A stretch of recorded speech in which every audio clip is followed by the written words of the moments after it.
A car park outside the Al-Ahli hospital became a killing ground. The arguments about who's responsible come too late for the people whose lives ended here. Even with their bodies taken away, the cleanup this morning also meant collecting small pieces of flesh.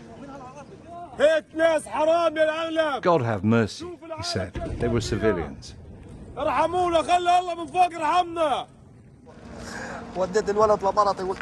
And Mohammed al-Sawafari, a neighbor, can't unsee children with legs blown off and the bodies he helped carry. They all, he said, thought they'd be safe near a hospital. Early this morning at the Defense Ministry in Tel Aviv, the military presented data it said proved Israel did not attack the hospital. Instead, they said it was a malfunctioning rocket fired by Palestinian Islamic Jihad. The trajectory analysis from the barrage of rockets confirms that the rockets were fired close proximity to the hospital. According to our intelligence, Hamas checked the reports, understood it was an Islamic Jihad rocket that had misfired, and decided to launch a global media campaign to hide what really happened.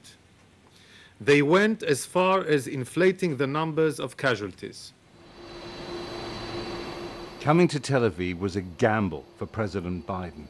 He wanted to ease Gaza's humanitarian catastrophe while supporting Israel's war effort, perhaps an impossible circle to square with Israel's leader, Benjamin Netanyahu. But a deal emerged from their meeting. Food, water, and medicine, but no fuel from Egypt to Gaza. For Israel, more military aid and agreement that they didn't hit the hospital. And based on what I've seen, it appears as though it was done by the other team, not you. I wanted to personally come and make that clear.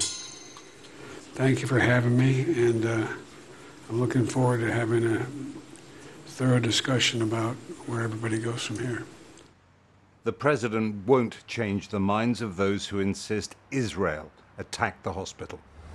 Joe Biden's presence here will only deepen the conviction among Palestinians and millions of other Arabs that America isn't just on Israel's side, but that it's also complicit in everything Israel is doing in Gaza, including killing civilians.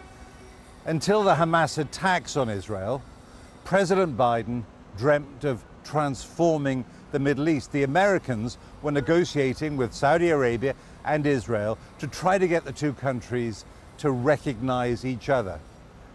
That is not on the agenda anymore. Grief is crushing the families of Gaza's dead. Israel was warned by Joe Biden not to be consumed by rage. While in Gaza's Shifa hospital, a father was saying goodbye to his dead children in a corridor that's been turned into a mortuary.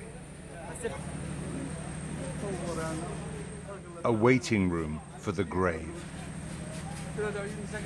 Jeremy Bowen, BBC News in Israel.